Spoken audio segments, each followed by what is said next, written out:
Okay, so today we're going to be talking about audio capturing and what that means. So I have a little disclaimer for you before we get started.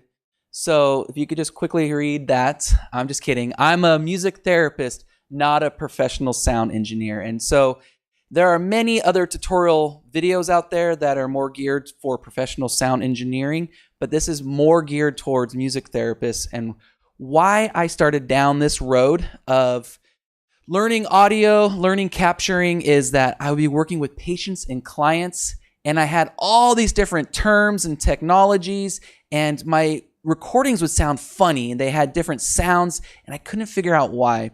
And so I really went down this road of really studying audio, studying sound capturing, and how to best work with our patients and clients. Okay, so we're going to be talking about capturing audio. So you have sound. Sound has to be captured by something, typically a microphone. And then that microphone either goes into a wireless system or a cable. And traditionally, you think about it going into a mixer, being amplified and out to a speaker. So that would show live performance, right? That would show a live, like at a concert or here at the podium. So what we're going to be talking about is at that cable can go into a digital interface, and then that would go into your computer, and that would come to data. And that's what we're really going to be focusing on today, is how sound goes into a microphone, into a USB interface, then into your computer, and then how to turn physical sound into data. And once it's data, you can do whatever you want with it. All right, so let's take a quick primer on what is sound. Sound is longitudinal. It's a mechanical wave. It has physical movement. It travels through any medium, but it cannot travel through a vacuum. There is no sound in outer space. So when you see those movies and they're talking in outer space, you know it's fake. Sound is variations in pressure, meaning a region is increased pressure. Sound wave is called compression or condensation. So think about a speaker. As it vibrates, that's actually what's happening with sound waves. All right, and so those sound pressure variations enter your physical sound waves, go into your ear, and that's how we have an electrical stimulus. Oops, sorry, let me back that up.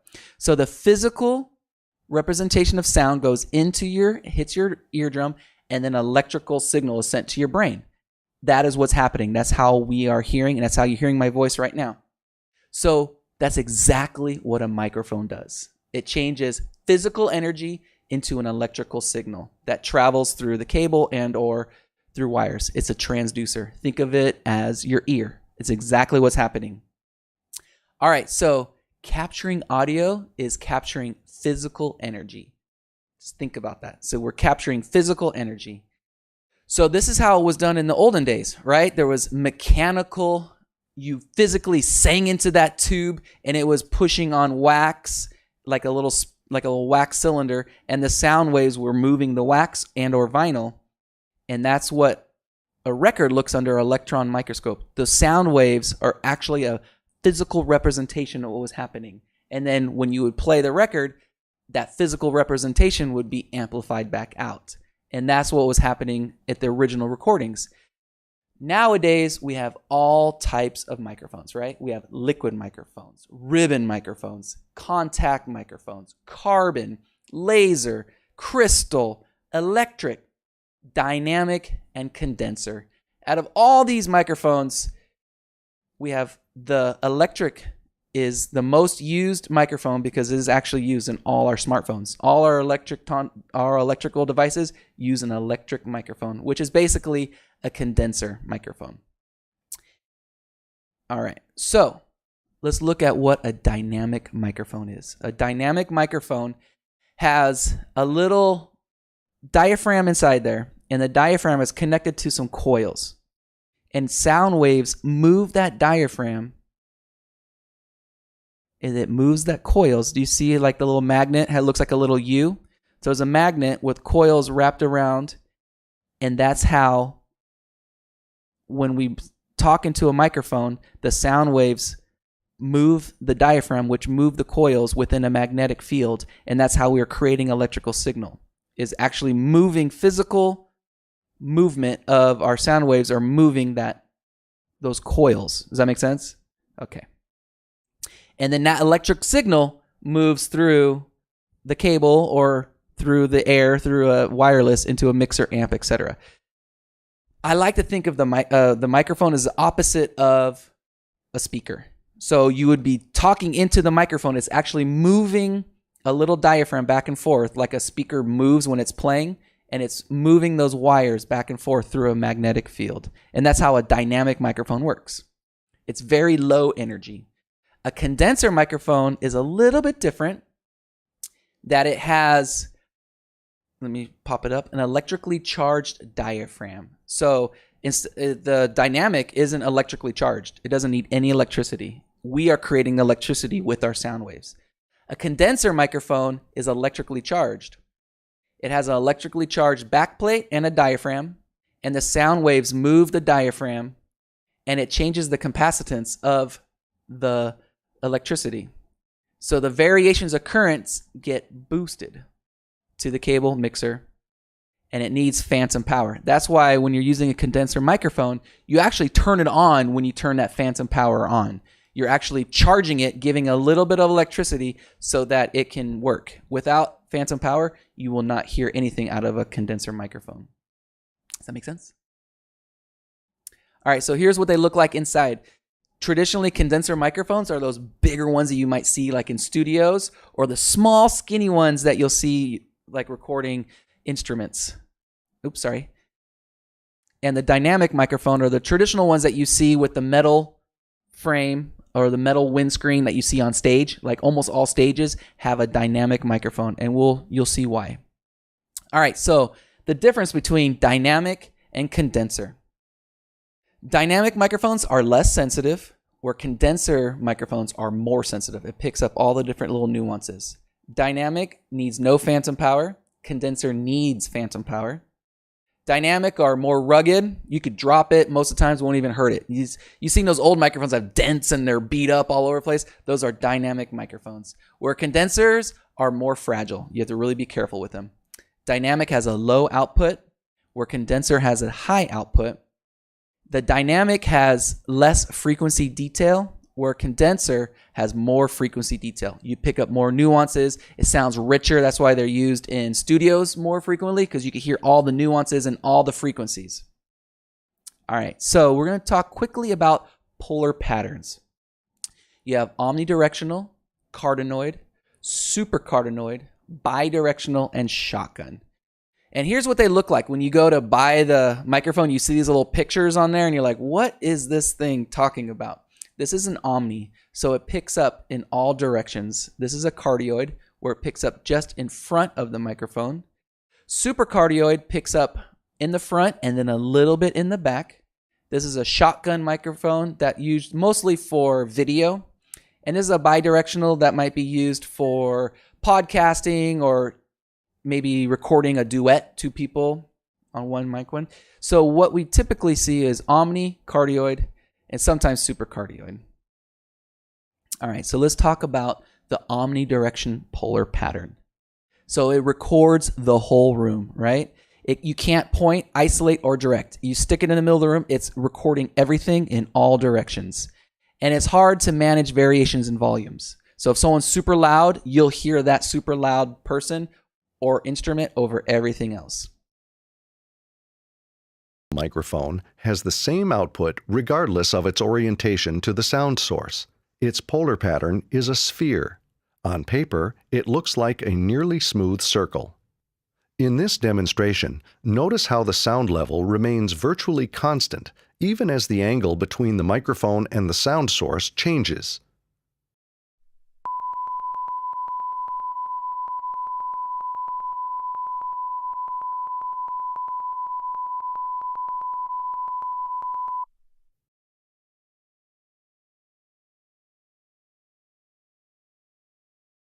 All right, so a unidirectional polar pattern, it's either a cardioid, supercardioid, or shotgun, right? You think about uni, I always think about the unicycle, one wheel. It has one direction.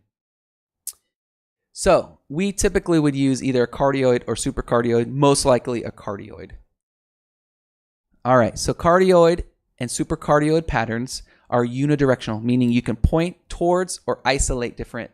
sounds that you want. So yeah, it's directional, it's focused, will not pick up a whole room well. So if you're trying to record a whole room, do not use a unidirectional cardioid or supercardioid pattern.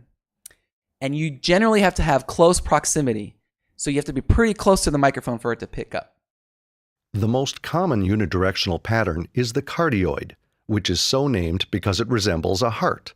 A cardioid microphone is most sensitive to sound sources in front of the mic and least sensitive to sound sources that are directly behind the mic. A cardioid mic has a useful pickup angle of approximately 130 degrees, which can accommodate two talkers or singers, or one user who may not always be directly in front of the mic. In this demonstration, notice how the sound level gradually drops as the angle between the microphone and the sound source changes.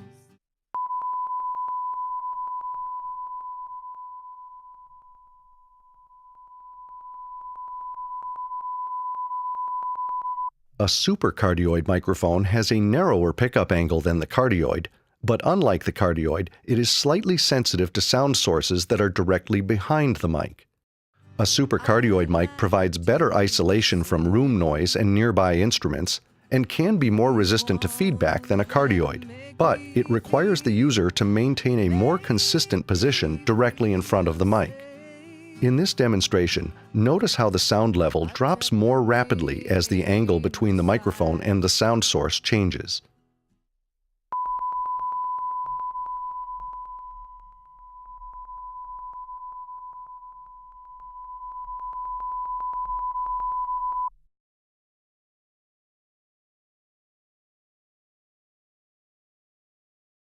So now that we talked about polar patterns, right? So you could have dynamic or condenser. And so you could have an omnidirectional dynamic or an omnidirection cardioid. You could have any pattern or combination of the different microphones or polar patterns. Does that make sense? On top of that, we have frequency response. What this means. Okay. So this is another picture that you would typically see when you're buying your microphone. On the far left, you have 20. On the far right, you have 20,000. That's the range of sound that most humans can hear. And you can see this is pretty flat, right? This means like it records it pretty much the same across the board. Whereas some vocal microphones might start boosting the high end a little bit. You see like where it says right around 5, 6, 7, 8, 9, 10,000. It gives it a little boost to kind of sound a little brighter, to sound a little more like the vocals sound brighter and more dynamic. This one, as you can see, it tapers off on the bass end, and then it really highlights the top end. So this is definitely a good vocal microphone because those low hums and those low booming sounds that you might hear get cut off, if you can see how that line goes down. And then this one, you can have different settings. And so one line is pretty flat, the next one it tapers off, the next one really sharply drops off. So that's just an example of what the different frequency responses are for different microphones. All right, so sensitivity is 1 Pascal of sound pressure, 94 dB is heard by our microphone. It's crazy complicated, but basically what it means, the higher the number, the higher the sensitivity, right? That's basically what it means. All right, so higher sensitivity is not always better. If you're working in an environment with a lot of noise, like maybe working with a patient or client, there's a lot of room noise, you might not want a high microphone. You want something a little smaller in sensitivity. So here are 3 numbers. Which is the most sensitive? What do you think? 60, right? No, these are negative numbers. So 37 is actually higher.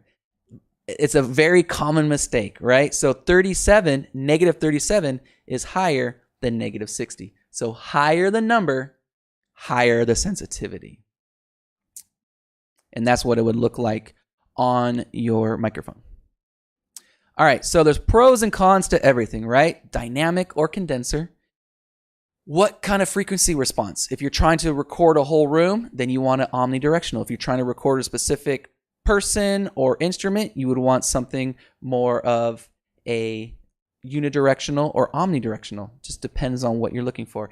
And the sensitivity. The higher the number, the higher voltage. So if you're recording a vocal in a vocal booth in a high highly controlled environment, you might want a condenser microphone with a cardioid sound with a high sensitivity. And you would get the full range of the voice. You'd hear all the different frequency responses.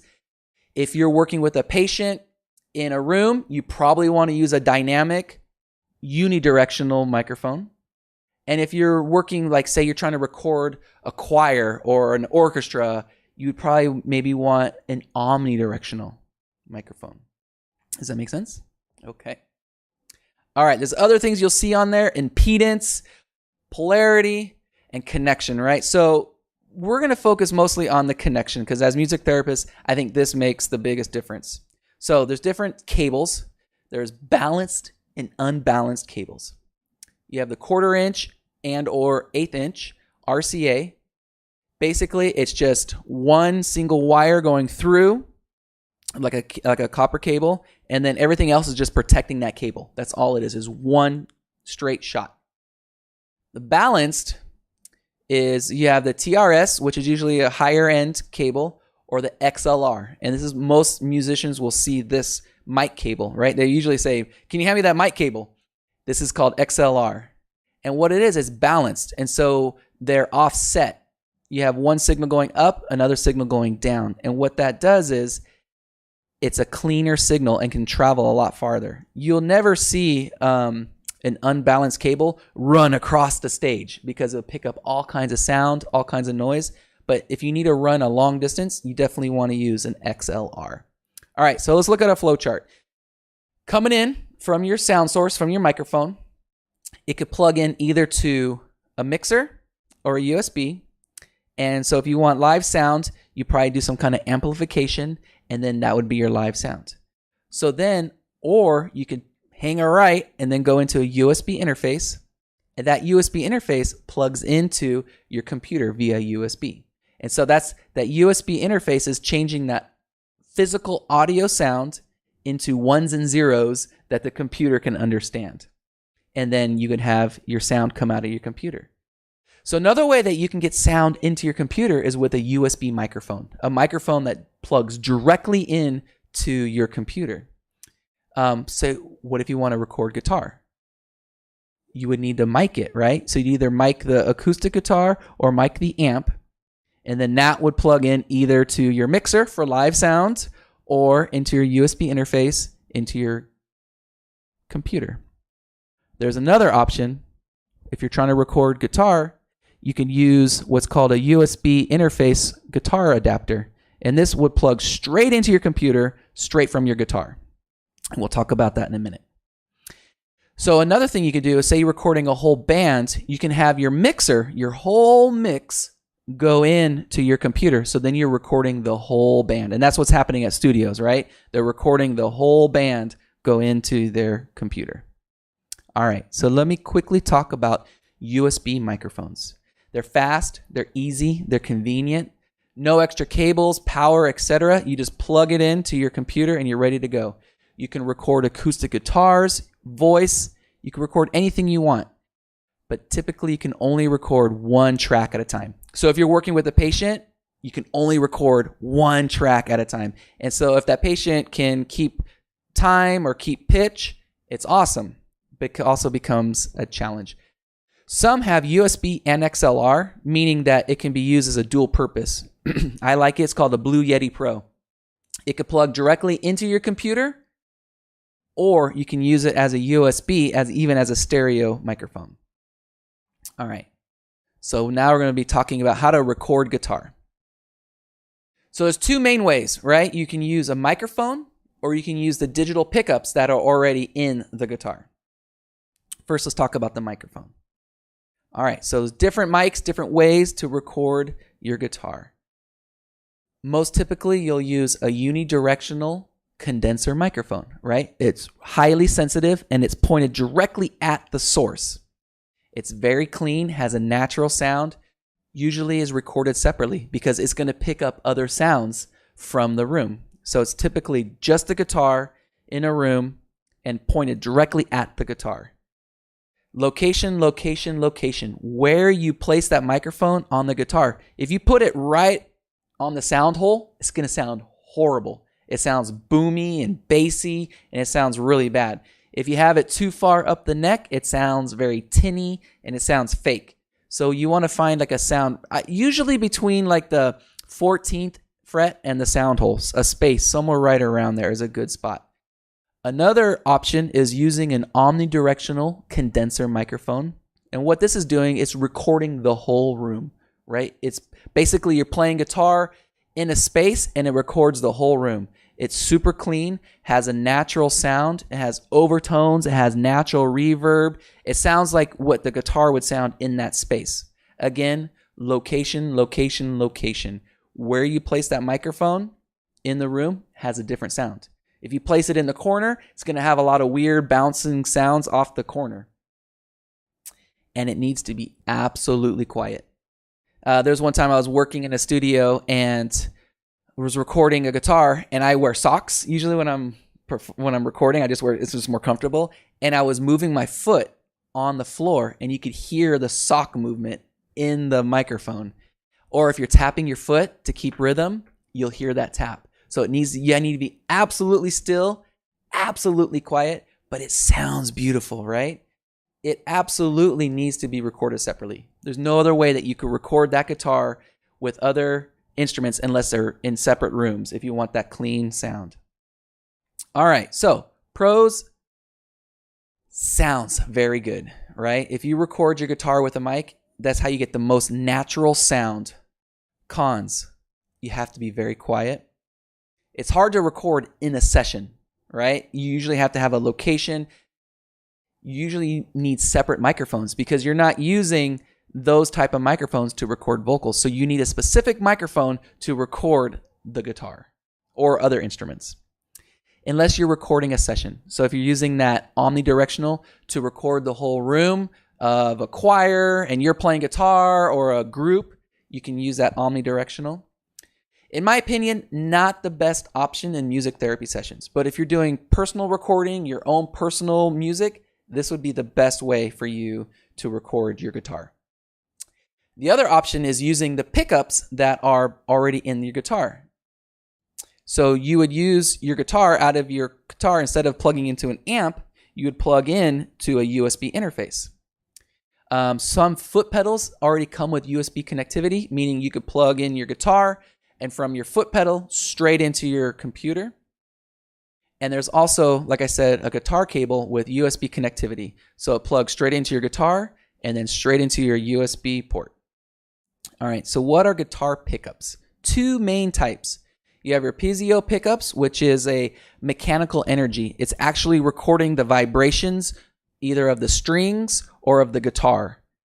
So that little plastic piece is usually sitting underneath your bridge. So if you have a guitar that plugs in, if you look underneath the bridge, you usually see like a little plastic piece, and that's a Pzo pickup. The other one is magnetic pickups, and you see this traditionally with electric guitars, right? So on the left is usually your acoustic guitars. On your right would be your electric guitars, and it's magnetic energy. So magnetic pickups, really quickly, those little dots are actually little magnets, and as the string vibrates on top of them, it's moving a different magnetic field, and the vibration gets transmitted through the cable. And that's how each one has, if you take like a quarter and tap it, it makes a loud sound because it's actually a little magnet. What a humbucker does is basically a single coil upside down. So there's two of them and they cancel each other out, exactly like an XLR cable. So they're polar opposites. And so that polar opposites reduce any hum. And so you get a nice clean sound. So it usually sounds a little cleaner. All right. Does that make sense? Okay. All right. So recording guitar with a USB cable. The pros. The audio signal is digital. Can be easily manipulated. Can be recorded in a loud room. You could be sitting in the middle of a loud room and record your guitar, and only the guitar would be heard through that cable. It's fairly cheap to maintain, easy to store and carry with you. The cons. Can only record one person at a time. So if you're working with a patient or a client that wants to sing along with you, you're going to have to use another way if you're trying to record that patient singing at the same time. if the patient or client can sing along to a guitar track, you might want to use a USB cable, because then you can have a nice clean guitar track for the patient or client to sing on top of. It's not a true natural sound. You don't have any of the overtones or reverbs. Everything has to be digitally manipulated afterwards. All right. So you recording with a USB interface, right? You can have multiple inputs. You can have a guitar or a line or a piano or whatever on one, and an XLR. You can have separate controls for each input. So you could be recording the guitar on the, say, channel 1, and recording the vocals on channel 2, and you could record both simultaneously at the same time if you're working with a patient or client. You can have a headphone jack or a line out. Usually has phantom power, so you can use that for any type of condenser microphone. And you could record multiple tracks at the same time. This is my favorite recording live music in a session. If I'm going to try to record live music working with a patient, I'm going to use my USB interface, because they can hear my guitar live in the space. We can sing along, and I can adjust my tempo or adjust my rhythm based on what they're singing. And that's my best way. The other option is using digital devices, right? Tablets, phones, MP3 recorders. They're quick, easy, pretty decent quality. However, they're omnidirectional. You can't point it at anything. You're recording the room. You can purchase mics to hook up to iPads or phones, and they're actually getting better. It's usually MP3 quality, but the DAWs are very limited. So the Garage Band or anything that you would manipulate the sound with is very limited on those devices. However, it's perfect for some applications. Say you weren't ready to record, you didn't know you're going to record, but you have your tablet with you and you're working with a patient and you start working on a song, you want to quickly record it, you start recording it with your iPad, and you've captured that moment, right? So some devices, it's a perfect application for some things. All right. So this is a little more advanced. What if you want to record a digital file, a file that's already living on your computer? There's a device called SoundFlower, or it's a program. Another one, Audacity, virtual audio cable, etc. I'm just going to quickly show you what it means. So on your main output of your computer, you set it to SoundFlower. Then your recording program input, so say you're using GarageBand, you want the input to be set to SoundFlower. So the computer goes out to SoundFlower, the program takes it in from SoundFlower, and then the recording program output is to your main output or your headphones. And that's how you can record the sound through GarageBand or whatever DAW you're using. It records every sound your computer makes. So if you get a notification, it's going to record that. If you get a beep or anything, it's going to record that. It's 1-to-1 time, meaning if you're trying to record a 5-minute piece of file, it's going to take 5 minutes to record that file. You can connect to a USB or even using a microphone input. Different ways. Whatever sound is coming through your computer, this will pick it up. All right. Last, I just want to show you, if I was to approach sound capturing, how would you get the most bang for your buck, right? First thing I would probably purchase is considering you already have a microphone. Most people have some type of microphone already. My first purchase would be a USB interface, right? At least with 2 inputs, has to have an output and a phantom power. Usually right around $100, you can get a nice entry-level USB interface. And then you can use so many things with that USB interface. They do sell these cool devices where you could plug in your microphone and you could plug that microphone now into your computer. I do not recommend those. They sound horrible. They're glitchy. Any kind of crackle or pop gets put right through into your computer and it sounds bad. So I do not recommend those. Then a better microphone, right? What are you recording? USB guitar cable. If you're doing a lot of recording with patients, I bought mine for I think $35 or $40, and it plugs straight in. I use it probably more than anything else. Can be used a lot. Then maybe you want to step up to a better DAW. Logic, Pro Tools, Sonar. Just depends if you're using PC or Mac. So that was basically what I would probably use. And then if you're doing a lot of sound sampling or you start stepping into using MIDI, then you might want to step up to a keyboard or MIDI. So if I was to approach sound recording, this is how I would approach gathering these different items for sound recording. Thank you very much for listening. Have a good day.